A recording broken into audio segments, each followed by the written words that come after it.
దశాబ్దాల క్రితం చైనా నుండి అమెరికా వచ్చేసి అసలు పెట్టుబడిదారీ విధానానికి సామ్యవాద విధానానికి కంప్లీట్ తేడా. సామ్యవాద విధానం అంటే తిండి బట్ట వసతి, మనం చదువుకున్నాం, మనం ఉద్యోగం గవర్నమెంట్ చూపించాలా, దానికి ఎంత డబ్బులు ఇవ్వాలా, మనం బతకాలా, అంతే. దాన్ని బట్టి వ్యవస్థ నడిచేది. అదే పెట్టుబడిదారీ విధానంలో నీ ప్రతిభను బట్టి నువ్వు ఎదుగుతూ ఉంటావు, దాంట్లో నీ కెపాసిటీ ఏంటి అన్నటువంటి దాని మీద నువ్వు ₹1,00,000 తీసుకుంటావు, ₹1,00,00,000 తీసుకుంటావు అనేది. ఇక్కడ నీకు ఆస్తి హక్కు ఉండదు, అక్కడ ఆస్తి హక్కు ఉంటుంది. ఇట్లాంటి విధానం నుంచి ఇప్పుడు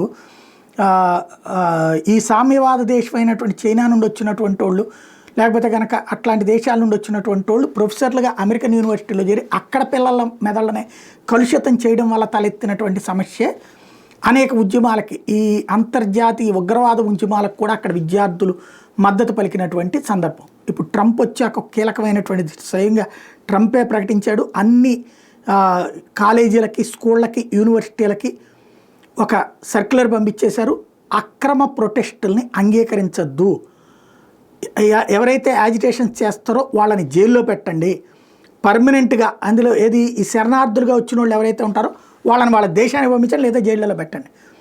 అదే సందర్భంలో అమెరికన్ స్టూడెంట్స్ ఎవరన్నా చేస్తే వాళ్ళని కూడా శాశ్వతంగా చదువు మానిపించేయండి, క్రైమ్ను బట్టి నిర్ణయం తీసుకోండి.